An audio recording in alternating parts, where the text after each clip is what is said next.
Assalamualaikum warahmatullahi wabarakatuh. Kita ketemu di pembelajaran sejarah peminatan untuk semester 1 di kelas 12 ini.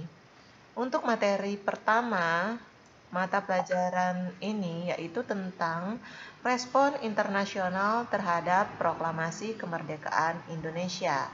Tolong diperhatikan materi berikut ini ya. Tolong diperhatikan pemaparan materi berikut ini. Untuk dapat benar-benar terbebas dari penjajah dan merdeka menjadi sebuah negara, Indonesia harus memenuhi dua unsur pembentuk negara, yaitu unsur konstitutif dan juga unsur deklaratif. Jika kita lihat dari unsur konstitutif yang meliputi wilayah, rakyat, dan pemerintah yang berdaulat, Indonesia sudah memenuhi itu semua. Akan tetapi, setelah proklamasi, Indonesia belum memenuhi unsur deklaratif, yaitu pengakuan dari negara-negara lain.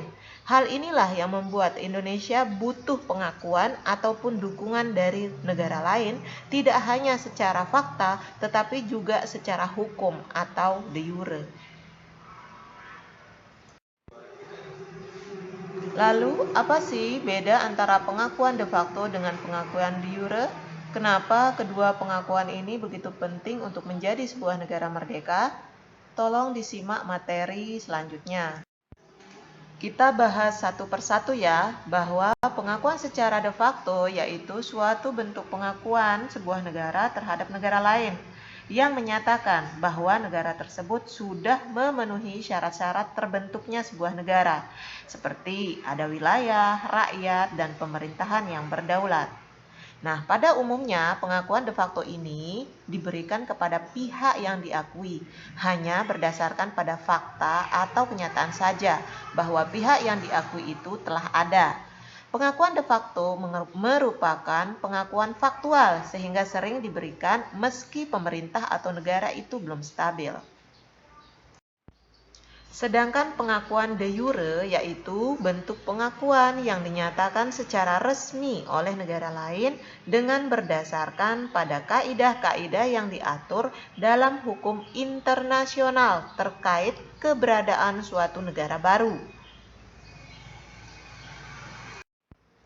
Kesimpulannya bahwa pengakuan dan dukungan internasional atas kemerdekaan bangsa Indonesia merupakan penguat yang memperkokoh tegaknya Indonesia sebagai negara yang berdaulat.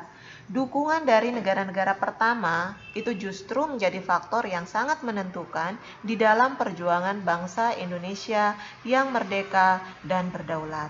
Jadi, sebuah negara yang sudah mendapat pengakuan secara de facto dan secara de jure berhak menjadi sebuah negara merdeka dan berdaulat dan tidak berhak untuk diganggu-gugat oleh pihak manapun. Kita sampai di penghujung bagian pertama dari materi ini, yaitu tahap evaluasi. Bagaimana upaya bangsa Indonesia mendapatkan pengakuan dari negara lain, dan negara mana sajakah yang mengakui kemerdekaan Indonesia itu? Tolong kalian cari jawabannya, kemudian kalian tulis yang rapi, kirim jawabannya ke ibu lewat WA pribadi. Terima kasih atas perhatiannya. Sampai jumpa di pertemuan selanjutnya. Assalamualaikum warahmatullahi wabarakatuh.